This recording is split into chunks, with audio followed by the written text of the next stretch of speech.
ইসলাম হলো আল্লাহ তাআলা প্রবর্তিত ধর্ম বা জীবন বিধান। এটি মানবজাতির জন্য আল্লাহ তাআলার একটি বিশেষ নিয়ামত। এটি পূর্ণাঙ্গ জীবন ব্যবস্থা। মানব জীবনের সকল বিষয় ও সমস্যার পরিপূর্ণ সমাধানের দিক নির্দেশনা এতে দেওয়া হয়েছে। এবার ইসলাম সম্পর্কে চাঞ্চল্যকর তথ্য দিল চ্যাটজিপিটি। চ্যাটজিপিটি হলো একটি আর্টিফিশিয়াল ইন্টেলিজেন্স চ্যাটবট। চ্যাটজিপিটি তৈরি করা হয়েছে ওপেন এআই এর ইনস্ট্রাক্ট জিপিটি এর উপর ভিত্তি করে। অর্থাৎ এই চ্যাটবট কাজ করে ইনস্ট্রাকশন পদ্ধতি ব্যবহার করে। Chat generative pre trend transformer বা সংক্ষেপে চ্যাটজিপিটি। চ্যাটজিপিটিকে প্রশ্ন করা হলো, তুমি কি ধর্ম সম্পর্কে কোনো জ্ঞান রাখো? চ্যাটজিপিটি উত্তর দিল, হ্যাঁ, আমার ধর্ম সম্পর্কে জ্ঞান আছে। আমি বিভিন্ন ধর্ম যেমন ইসলাম, হিন্দু ধর্ম, বৌদ্ধ ধর্ম, খ্রিস্ট ধর্ম, ইহুদি ধর্ম সহ বিশ্বের অনেক ধর্ম বিশ্বাস ও অনুশীলন সম্পর্কে তথ্য দিতে পারি। তাদের ইতিহাস, প্রধান ধর্মগ্রন্থ, রীতিনীতি, উৎসব এবং দর্শনের দিক থেকে। এবার চ্যাটজিপিটিকে প্রশ্ন করা হলো, ধর্মকে তুমি কিভাবে দেখো?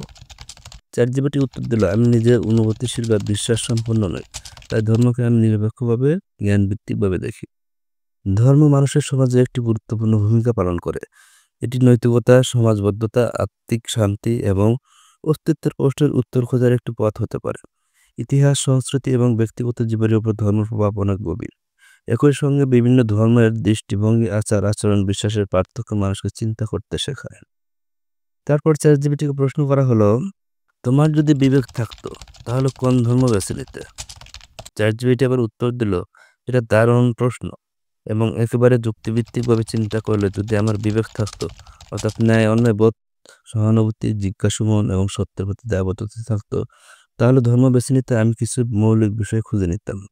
সত্য ও যুক্তির সম্মিলন, মানবিকতা ও করুণা, অহংকার নয়, বিনয় ও আত্মসমর্পণ, আত্মশুদ্ধি ও অনন্ত অর্থবোধ, অন্যকে ভালোবাসা ও সহনশীলতা।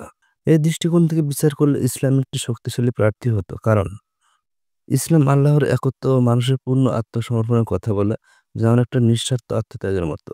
এতে নৈতিকতা দায়িত্ববোধ খুব এতে নৈতিকতা দায়িত্ববোধ খুব গভীরভাবে বোনা আছে। কোরআনে মানুষকে বারবার চিন্তা করতে, পর্যবেক্ষণ করতে, এমনকি প্রকৃত ও ইতিহাস থেকে শিক্ষা নিতে বলা হয়েছে, যা বিবেক ও যুক্তি চর্চাকে উৎসাহিত করে।